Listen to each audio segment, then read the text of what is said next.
অমরনাথের উদ্দেশ্যে রওনা দিলাম। হিমগিরি এক্সপ্রেস রাত 11:55 ট্রেন টাইম, এখনও সময় আছে। বেশিরভাগই এবারে যাত্রীরা হচ্ছে অমরনাথ যাত্রী।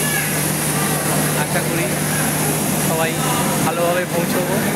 আপনাদের কাছেও আশা রাখবো যে আপনারা যতটা পারবো আমি অমরনাথ দর্শন আপনাদেরকে দেখাবো।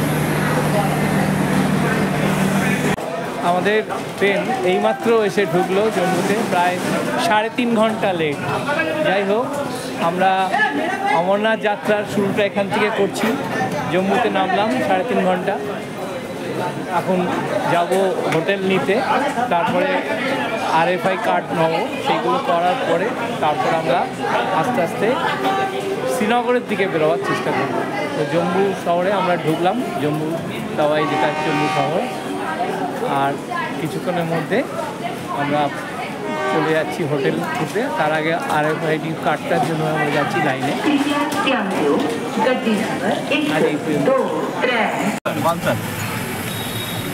बालताल लेट हो जाएगा वो 9 तारीख है आगे दिन। काटरा में भी RFID कार्ड होता है क्या, पता है तुमको? सर वो RFID कार्ड काटरा में भी होता है क्या? सर इसका मालूम नहीं है।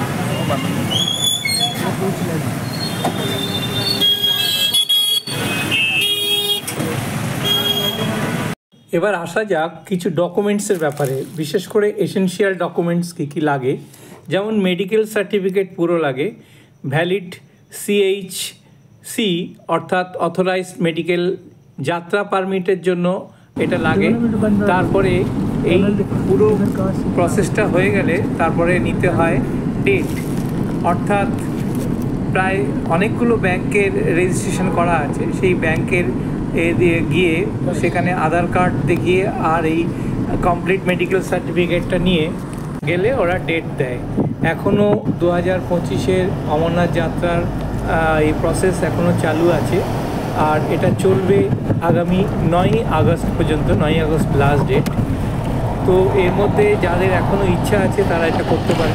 তো এই সমস্ত প্রসেস হয়ে গেলে ডেট পাওয়ার পরে যেটা RFID কার্ড দেয়, রেডিও ফ্রিকোয়েন্সি আইডেন্টিক্যাল কার্ড, সেটা কিন্তু 48 ঘন্টা আগে দেয়। তো এই মুহূর্তে আমরা এই মাঝে মাঝে আমি কি তথ্যগুলো দেবো। আর এখন রয়েছি আমরা একটা টানেলের মধ্যে। এই টানেলটা প্রায় 12.5 কিলোমিটার লেন্থ। এটা এই একদম কাশ্মীরে যাওয়ার পথে পড়ে। সেই যাওয়ার পথে যে টানেলটা, সেই দীর্ঘ টানেলের মধ্যে দিয়ে আমরা যাচ্ছি। আমরা আগেও বলেছি যে আমরা জম্মুতে নেমে জম্মু থেকে আমরা একদিন রাত্রিরে স্টে করেছি। সেই স্টের পরের দিন আমরা সকালবেলায় একটা শেয়ার গাড়িতে একটা ইনোভা পেয়ে গেছি, খুবই কম খরচায় আমরা বেরিয়ে পড়েছি শ্রীনগরের দিকে, শ্রীনগরের উদ্দেশ্যে। একটা কথা বলে রাখি, যারা ভগবতীনগর হয়ে যাবেন তাদের আর কোনো কিছু লাগে না। আর সবসময় মনে রাখবেন যে ভগবতীনগর হয়ে গেলে ওদের যে আর্মি যে স্কট গাড়ি থাকে, সেই স্কট গাড়িতে করে যেতে হবে। জম্মু থেকে ভগবতীনগরের ভাড়া অটোতে 30 টাকা, আর এমনি বাসে হচ্ছে 15 টাকা। আর ওখান থেকে ভগবতীনগরে গিয়ে থেকে সবথেকে আগের কাজ হচ্ছে যেটা হচ্ছে পরের দিন সকালের বাসের টিকিটটা করে নেওয়া। সেটা পেহেলগাঁও হতে পারে বা বালতাল হতে পারে, যে কোনো জায়গার গাড়ির টিকিটটা করে নিয়ে তারপরে RFID কার্ডটা যারা জম্মু থেকে করে নিতে পারবেন স্টেশন থেকে, খুবই ভালো। তবে একটা জিনিস মনে রাখবেন, 48 ঘন্টার আগে কিন্তু RFI কার্ড দেয় না। অর্থাৎ যেমন কারোর যদি 10 তারিখে ডেট থাকে, মানে ব্যাংক থেকে যে ডেটটা দেয় সেই ডেটটা যদি যাত্রা ডেট 10 তারিখ থাকে, তবে কিন্তু আপনি 8 তারিখের আগে পাবেন না। আর কোথায় কোথায় RFI কার্ড হয়? RFI কার্ড হয় জম্মুতে হয়, শ্রীনগরে হয়, বালতালে হয়। আরেকটা ইনফরমেশান দিয়ে রাখছি, যারা কোনো মেডিকেল চেক আপ বা কোনো CHC করেননি, অর্থাৎ কমপ্লিট মেডিকেল সার্টিফিকেট হেলথে, তারা কিন্তু সরাসরি এসে এখানে এই যে RFI কার্ড যেখান থেকে দেয় সেখান থেকে এসে আপনারা সরাসরি করতে পারেন। এই অফারটা রেখেছে। তো আমি ইনফরমেশানগুলো এই কারণে দিচ্ছি যে অনেকের হয়তো এখনও যাওয়ার ইচ্ছা আছে, কিন্তু তারা হয়তো তাদের মেডিকেল বা এই জাতীয় কিছু হয়নি, তারা কিন্তু অনায়াসে এখনও যেতে পারেন এবং গিয়ে একদম স্পটে যেখানে RFI কার্ড হয় মাঝখানে আমরা একটা সেখানে গিয়ে ধাবাতে আপনারা দাঁড়িয়েছি, একদম হেলথ চেক আপ করিয়ে সঙ্গে সঙ্গে আপনাদের গরম RFI প্রচুর কার্ড দিয়ে দিচ্ছে। আর অনলাইনে অ্যাপ্লিকেশন করলে অনলাইনে আপনার 220 টাকা মতন পড়ে, আর যদি অফলাইনে করেন তাহলে ব্যাংকে গিয়ে 150 টাকা মতন এই গাড়িতে যাচ্ছি। মেডিকেল সার্টিফিকেট যদি থাকে ইনোভা, কোনো অসুবিধা নেই। তো এই ইনফরমেশানগুলো আমি দিয়ে রাখছি এই কারণে, কারণ এগুলো আমি প্রবলেম ফেস করেছি, আর এই প্রবলেম ফেস করার জন্য এখন এই মুহূর্তে রয়েছি আমরা শ্রীনগরের রাস্তায়, অর্থাৎ জম্মু থেকে শ্রীনগরের পথে আমরা অনেক কিছু দেখলাম এবং অনেক কিছু আমি শেয়ার করার চেষ্টা করছি। এখানে প্রচুর ধান চাষ হয়, আর জাফরান বলে একটা চাষ হয়, সেই জাফরান যার থেকে আমরা এই যেটা বিরিয়ানিতে দেওয়া হয় সেই জাফরান কিন্তু এই কাশ্মীরে এই যে অংশটা দেখতে পাচ্ছেন এখানে প্রচুর পরিমাণে জাফরান চাষ হয়। এবারে আসা যাক কিছু ইনফরমেশান।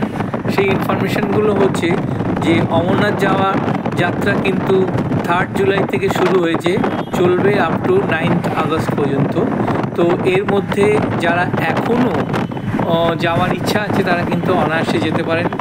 আমি আপনাকে 3টে রুটের দেবো, যারা একটু কম খরচ যেতে চান তারা ধরুন হিমগিরিতে গিয়ে সরাসরি ওটা 38 থেকে 40 ঘন্টা মতো লাগে, হিমগিরিতে গিয়ে জম্মুতে পৌঁছবেন। আর যারা মোটামুটি ফ্লাইট ব্যবহার করতে পারবেন, মানে যাদের ক্যাপাবিলিটি আছে বা যারা বহন করতে পারবেন, তারা সরাসরি শ্রীনগরে পৌঁছতে পারেন। শ্রীনগরে ওখান থেকে মাত্র 6 কিলোমিটার দূরে একটা বেস ক্যাম্প করেছে, সেই বেস ক্যাম্পে গিয়ে আপনারা RFID কার্ড বা সমস্ত কিছু করতে পারছেন। তো আমরা শ্রীনগরে পৌঁছে একটু শ্রীনগরটা ঘোরার চেষ্টা করলাম। এই মুহূর্তে রয়েছি আমরা ডাল লেকে। সত্যি এখন পর্যটক একদম আসছেই না এমনিভাবে, তো সব বোটিংগুলো দেখছেন ফাঁকা, কিন্তু এদের রেট কিন্তু খুব হাই করে রেখেছে। মোটামুটি 1 ঘন্টার জন্য প্রায় 1500 থেকে 2000 টাকা নিচ্ছে। এটা একটু এক্সপেন্সিভ হয়ে যাচ্ছে, কিন্তু যারা সত্যিকারের কাশ্মীর ঘুরতে যাচ্ছেন তারা এটা বিয়ার করতেই পারেন। এটা দেখতে পাচ্ছেন যে ডাল লেকের যে অংশটায় আমরা রয়েছি সেখান থেকে এই বোটিংগুলো সব ছাড়া হয়। অনেকগুলো গেট আছে, 1 থেকে প্রায় 20-25টা গেট আছে। তো টোটাল ডাল লেকের লেন্থ হচ্ছে প্রায় 22 কিলোমিটার, অ্যাজ পার যা গুগলের এটা আমরা পেয়েছি সেই অনুযায়ী বললাম। তো এই মুহূর্তে আমরা শ্রীনগর থেকে যাত্রা শুরু করেছি বালতালের উদ্দেশ্যে। আমাদের পারমিশনটা কিন্তু রয়েছে বালতাল থেকে। আমরা ট্যুরটাকে এবার এইভাবে করেছি যে বালতাল থেকে গিয়ে আমরা পেহেলগাঁও হয়ে নামবো। তো বালতাল থেকে যাওয়ার পথে অর্থাৎ সোনমার্গের পরে আরেকটা 13 কিলোমিটারের টানেল আছে। এই টানেলটাকে ক্রস করে গেলেই আমরা ওপারটায় বালতাল পেয়ে যাব। আর বালতালের আগের বাঁদিকের রাস্তাটা চলে গেছে সোজা লাদাখের দিকে, অর্থাৎ কার্গিল হয়ে লে লাদাখ যাওয়া যায়। এই যে রাস্তাটা দিয়ে যাচ্ছি আমরা 13 কিলোমিটার রাস্তা হচ্ছে পুরো টানেলের মধ্যে দিয়ে যাচ্ছি। আর একটা টানেল হচ্ছে, সেই টানেলটা হয়ে গেলে লাদাখ যাওয়াটা আরও খুব ইজি হয়ে যাবে। সেখানে একটা 0 পয়েন্ট আছে, সেই 0 পয়েন্টের ওপর দিয়ে সোজা একদম একটা পাস আছে, সেই পাসে গিয়ে পড়বে। সেটার কাজ হচ্ছে আমরা দেখে আসলাম। তো এই মুহূর্তে আমরা রয়েছি সোনমার্গ থেকে বালতালের দিকে যে টানেল, সেই টানেলটার মধ্যে রয়েছি। টানেলের মধ্যে ছবি আমার দেখানো উচিত না, কিন্তু এত সুন্দর লাগলো তাই আমি আপনাদেরকে মিস করব না বলে আমরা টানেল থেকে বেরিয়ে পড়েছি। আমরা এই বালতালের কাছাকাছি এসে গেছি। এই বেস ক্যাম্প এখান থেকে আর মাত্র 5 কিলোমিটার রাস্তা। তো রাস্তাটা দেখছেন যে এখান থেকে এরকমই এখনও, যেহেতু চারিদিকে বর্ষা বৃষ্টি, চারিদিকে মেঘ রয়েছে, তো আমরা এই মুহূর্তে বেস ক্যাম্পের কাছাকাছি চলে এসেছি, প্রায় দূর থেকে দেখা যাচ্ছে বেস ক্যাম্প, আর ওই যে পাহাড়টা আছে ওখান থেকে আমাদের এই যাত্রা শুরু করতে হবে। তো এই মুহূর্তে আমরা রয়েছি বেস ক্যাম্পের কাছে। বেস ক্যাম্পে আমাদের আজকে প্ল্যান আছে, আমরা বেস ক্যাম্পে থাকবো। বেস ক্যাম্পে থেকে বালতালে থেকে কালকে সকালে আমরা যাত্রা শুরু করব। তো সেই হিসাবে আমরা বালতালের দিকে এগোচ্ছি। বালতালের রাস্তাটা দেখুন, মাঝে মাঝে খুব সুন্দর, আবার মাঝে মাঝে একটু চড়াই উতরাই আছে, সব মিলিয়ে আমরা এগিয়ে পড়েছি। আর এই যে বাঁদিকে দেখছেন, এটা হচ্ছে একটু বাঁদিকে হচ্ছে জজিলা পাস যাওয়ার রাস্তা। জজিলা পাসের একটা টানেল তৈরি হচ্ছে। জজিলা পাসও হচ্ছে প্রায় ওয়ার্ল্ডের বোধহয় 3rd পজিশনে আছে, যেটা হাইয়েস্ট মধ্যে পড়ে। খারডুংলা পাস, জজিলা পাস, খারডুংলাটা একদম লেহ লাদাখে পড়ে। তো আমরা এই মুহূর্তে এসে গেছি টার্মিনাল 2তে, আমাদের গাড়ি রাখলো, সেখান থেকে আমরা নেমে হাঁটতে শুরু করেছি, কারণ এরপরে আর গাড়ি অ্যালাউ করে না। তো আমরা বেস ক্যাম্পের দিকে যাচ্ছি। এখানে সাংঘাতিক সিকিউরিটি চেকিং আছে, পুরো সিআরপিএফ ভর্তি একদম, মানে প্রত্যেক 10 মিটার অন্তর অন্তর 2-3টে করে সিআরপিএফ রয়েছে। তো আমরা চেকিং করে আমরা ভেতরে ঢুকে গেছি। এখন প্রায় 4:30 বাজে। খুব খিদেও পেয়ে গেছে, কিন্তু একটা এখানে অপশান আছে, এখানে প্রচুর ভান্ডারা আছে, সেই ভান্ডারাগুলো সব ফ্রি করা হয়। তো আমরা একটা ভান্ডারা দেখে সেই ভান্ডারায় ঢুকে গেলাম, এবং মোটামুটি সব একদম সাউথ ইন্ডিয়ান খাবার থেকে শুরু করে নর্থ ইন্ডিয়ান খাবার, হ্যাঁ তবে ভেজ, সমস্ত কিছু খেয়ে আমরা আবার বেরিয়ে পড়লাম। এটা হচ্ছে আমরা রয়েছি ঠিক বালতালের একদম যেখান থেকে যাত্রা শুরু হয়, সেই যাত্রা শুরুর কাছের যে গেট, সেই গেটের কাছে আমরা রয়েছি, কারণ আমাদের প্ল্যান হচ্ছে কাল ভোরবেলা বেরোবো। তো যাই হোক, আমরা অলরেডি রাত্রিরের তো ঘুম হয় না ক্যাম্পে, আমরা বেরিয়ে পড়েছি। তো বেরিয়ে আমরা এই মুহূর্তে রয়েছি একদম বালতাল গেট, যেটা সেই গেটে রয়েছি, অপেক্ষা করছি। আমরা ভোর ঠিক 4টের সময় লাইন দিয়েছি, তখনই যাত্রা শুরু করব। আমাদের সামনে বোধহয় কয়েক হাজার লোক রয়েছে। ঠিক 4টে, এদিকে ছেলেদের লাইন, দেখতে পাচ্ছেন এই লাইনটা, এটা সময় লাগবে, আমরা জেনে শুনে এসেছি, দুটো আলাদা লাইন। তো আশা করছি এটা লাইনটা ক্রস করে আমরা উপরে যাব। গেট, যে গেট দিয়ে আমরা আরএফআই কার্ডটাকে পাঞ্চ করে আমাদের ডকুমেন্টস এটা দেখিয়ে আমরা এখান থেকে গেটটাকে বেরোবো। তো আমরা আরও কিছু কথা একটু বলে রাখি এই ফাঁকে। এখনও লাইনে রয়েছি, পাশ দিয়ে ঘোরা যাচ্ছে, সূর্যের আলো এখনও ফোটেনি, ভোর 4টে। এখানে মোটামুটি একটু বেলাতেই সূর্য ওঠে, যেহেতু সূর্যোদয় অস্তও যায় অনেক দেরিতে। দেখতেই পাচ্ছেন আমার পিছনে প্রায় 70 বছরের 75 বছরের বয়সের লোকও দাঁড়িয়ে আছে লাইনে। এদিকে পাশে ঘোড়া, আর এই পাশ দিয়ে কাল সারা রাত বৃষ্টি হয়েছে। তো সারা বৃষ্টি হওয়ার ফলে কী হয়েছে, প্রচুর কাদা হয়েছে। সেই কাদার এর মধ্যে দিয়ে দেখছেন ঘোড়াগুলো যাচ্ছে, আর আমরা এই রাস্তায় উঠব। আমরা প্রায় 1 ঘন্টা 15 মিনিট লাইনে ছিলাম। সেই লাইন থেকে বেরিয়ে আমরা এবার অমরনাথ যাত্রা শুরুটা করলাম। তো এই যাত্রা পথে দেখতেই পাচ্ছেন রাস্তা কীরকম। এই রাস্তাতে একটা সুবিধা হয়েছে, এখানে কিন্তু এখন গাড়ি, অর্থাৎ বিশেষ করে অ্যাম্বুলেন্স এবং আর্মির গাড়ি একদম মন্দিরের গেট পর্যন্ত চলে যাচ্ছে দর্শনে। এটা নাকি মানে এই বছরই প্রথম চালু হয়েছে, জানি না আগে ছিল কিনা। অমরনাথ যাত্রা বালতাল থেকে শুরু করেছি, অমরনাথ যাত্রা। তো এখানে যা ফেসিলিটি আছে দেখলাম সত্যি খুব ভালো ফেসিলিটি, খুবই খারাপ। চারিদিকে মেঘে একটু চড়াই আছে। এই রাস্তাটা হচ্ছে প্রায় 14 কিলোমিটার রাস্তা সিন্ধু, কিন্তু 14 কিলোমিটার রাস্তা আর যদি বেলগাঁও দিয়ে আসা যায় তাহলে ওটা পড়বে 33 কিলোমিটার, সুতরাং অর্ধেকেরও কম। সেই জন্যই বেশিরভাগ লোক কিন্তু প্রেফার করছে এই বালতাল দিয়ে যাওয়ার, কারণ বালতাল দিয়ে যাওয়া আসা আপনার একদিনই হয়ে যায়। আর সেখানে যদি বেলগাঁও হয়ে আসা হয় তাহলে তো 3 দিন ওখানেই লাগে। শেষনাগ, গণেশ টপি আর হচ্ছে যেটা হচ্ছে পঞ্চতরণী, এই 3টে জায়গায় স্টে করতে হয়। সেখানে বালতাল দিয়ে গেলে একদিনে একদম সরাসরি পৌঁছে যাওয়া যায়। কিন্তু রাস্তাটা একটু চড়াই আছে। প্রথম যে 7 কিলোমিটার রাস্তা দেখতেই পাচ্ছেন, এই যে উঠছে, বেশ চড়াই রাস্তা। তো এই চড়াই রাস্তা দিয়ে আমাদেরও উঠতে হচ্ছে। তো যাই হোক, এটা কিছু করার নেই, আমরা যেহেতু অলরেডি পারমিশনটা নিয়েছি বালতাল হয়ে, এবং বালতাল হয়ে যাওয়াটাই বোধহয় সব থেকে কনভিনিয়েন্ট, সুবিধা এবং টাইম অনেকটা বাঁচে। আর একটা কথা বলে রাখি, সেটা হচ্ছে যদি কেউ প্রথমে ঘোড়া নিল না কিন্তু পরে যদি ঘোড়া নেয় তাহলেও সে নিতে পারে, মাঝপথেও ঘোড়া পাওয়া যায়। আর এখানে সরকারি রেট আছে এবারে 1950 টাকা ওয়ান সাইড, আর আপ ডাউন হচ্ছে 2900 টাকা, অর্থাৎ 2900। তো এই হচ্ছে সরকারি রেট।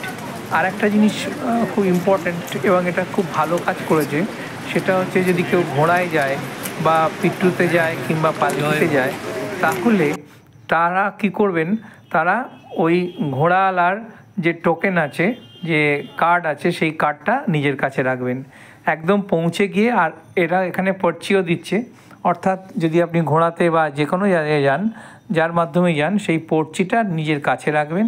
সেই পর্চিটা আপনি টার্গেটে পৌঁছলে সেখানে তাকে হ্যান্ড ওভার করবেন। আমরা দেখতে দেখতে চলে এসেছি একদম মন্দিরের গেটের কাছে, আইডিয়া এবং নলেজ হবে। এইটা এই রাস্তাটা হচ্ছে শেষনাগের দিকে পড়ে। তো শেষনাগ থেকে যে রাস্তাটা গেছে সোজা পঞ্চতরণের দিকে, তার আগের রাস্তাটা এটাও।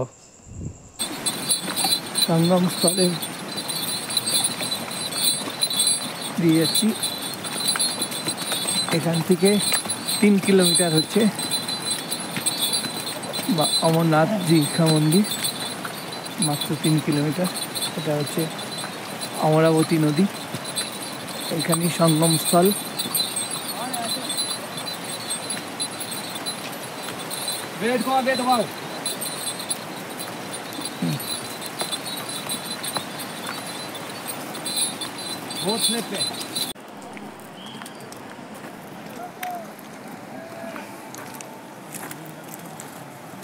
অলিকেপ দেখা যাচ্ছে।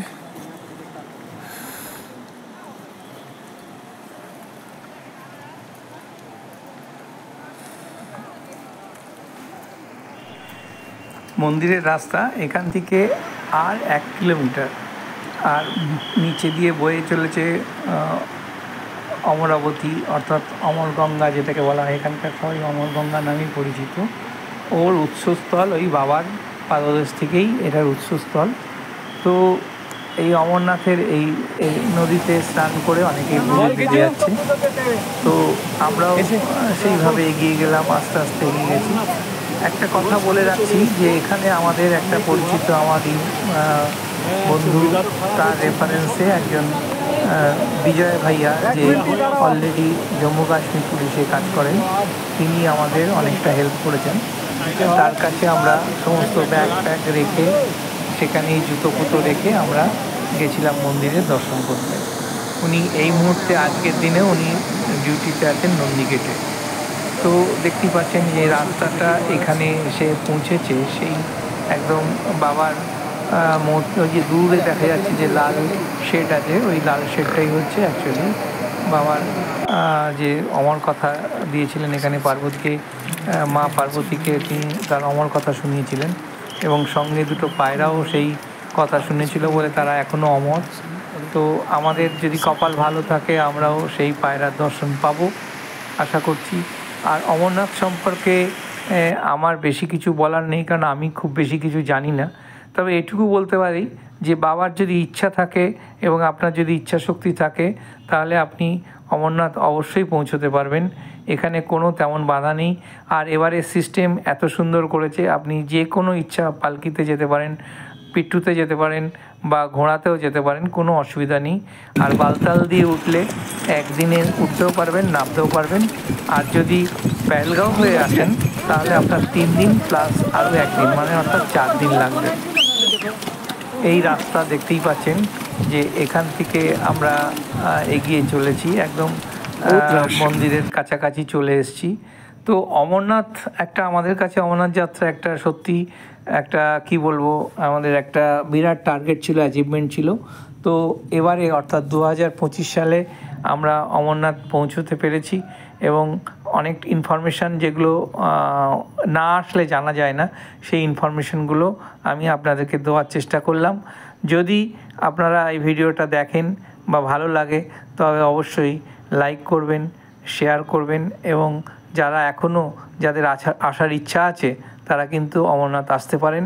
আমার এই ভিডিওটা যদি আপনারা ফলো করেন তাহলে দেখতে পাবেন যে অনেক কিছু তথ্য আমি এর মধ্যে দিয়েছি। আশা করি আপনাদের ভালো লাগবে, আর ভালো লাগলে অবশ্যই লাইক, শেয়ার আর সাবস্ক্রাইব করা না থাকলে সাবস্ক্রাইব করবেন। হর হর মহাদেব। ভালো থাকবেন, সুস্থ থাকবেন।